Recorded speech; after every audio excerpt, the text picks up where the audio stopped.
শ্যাম স্টিলের কারখানার ভিত্তিপ্রস্তর আজ স্থাপন করেন মুখ্যমন্ত্রী শুভেন্দু অধিকারী। আর এই নিয়ে প্রাক্তন মুখ্যমন্ত্রী বুদ্ধদেব ভট্টাচার্যের স্ত্রী মীরা ভট্টাচার্য বলছেন, বুদ্ধদেব ভট্টাচার্যের স্বপ্ন পূরণ করবেন শুভেন্দু অধিকারী। বুদ্ধদেব ভট্টাচার্য যে 7 বছর অসুস্থ হয়ে গেলেন তার একটা মাত্রই কারণ, যেটা উনি চেয়েছিলেন যে আর কিছু না হোক, আমি রাজ্যটাকে এগিয়ে নিয়ে চলবো। কারণ এ রাজ্যের ছেলেপিলেদের যেন, পরবর্তী প্রজন্মদের যেন আর অন্য রাজ্যে যেতে না হয়, এখানেই সেই গঠনটা আমি গড়ে তুলব। সেই ভাবনা থেকেই সিঙ্গুর, সেই ভাবনা থেকেই নন্দীগ্রাম, সেই ভাবনা থেকেই আপনার জিন্দালদের যে স্টিল, ওটা ঠিক কোথায় আমার মানে ঠিক মেদিনীপুরে, তা এগুলোই তো উনি চেয়েছিলেন। কিন্তু যখন ওনার শেষ পর্যন্ত একটা কথা ছিল, মাথাটা তো ওনার একদম ভীষণ ছিল, বারবার এক কথা বললেন, আমি পারলাম না, আমি এত কিছু চেষ্টা করলাম, পারলাম না। উনি নিজেই বলেছেন, আমি ফিরিয়ে আনবই, মানে এখানে ইন্ডাস্ট্রি এবং নতুন প্রজন্মের ভবিষ্যৎ যাতে একেবারে সুরক্ষিত হয় তার চেষ্টা আমি করব।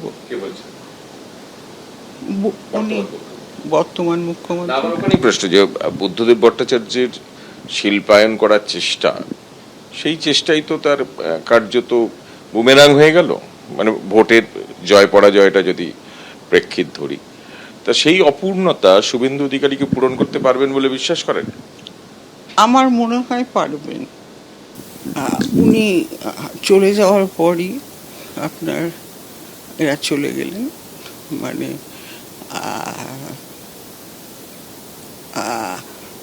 আর ফেরার কথা যদি বলেন, ধরুন আমাদের মুখ্যমন্ত্রী, এখনকার মুখ্যমন্ত্রী যিনি হয়েছেন, আমার ওনার কথা মনে হয় সেটা একটা আমার খুব মানে ভীষণ একটা কষ্টের জায়গায়। যখন আমি ওনাকে আগলে অ্যাসেম্বলিতে রয়েছি, তখন উনি আমার কাছে এসে বলেছিলেন, শুভেন্দুবাবু, যে যদি কখনো আপনার কোনো প্রয়োজন হয় আমাকে বলবেন। বুদ্ধবাবুই ছিলেন, আমি খুব সাধারণ সামান্য মহিলা।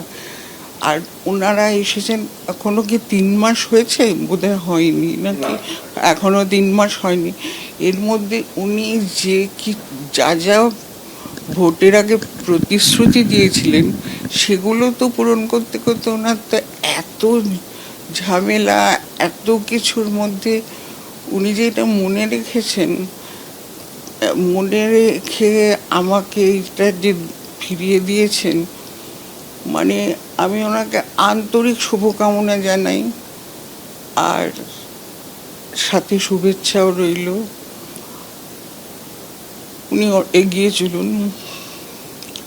আমি আমার জন্য বলছি না, এত কিছুর মাঝেও যে ছোট্ট ছোট্ট জিনিসগুলো ওনার মনে থাকে, সেটাই একটা অবাক করা।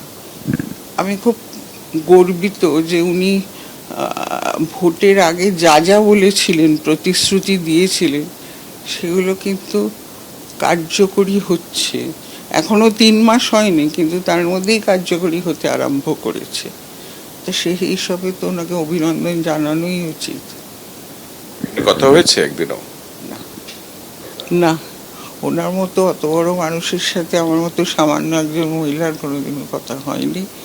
তবে আপনাদের সকলের মারফত আমি ওনাকে অভিনন্দন জানালাম, আন্তরিক শুভেচ্ছা জানালাম, শুভকামনা জানালাম। এবিপি আনন্দ, এগিয়ে থাকে, এগিয়ে রাখে।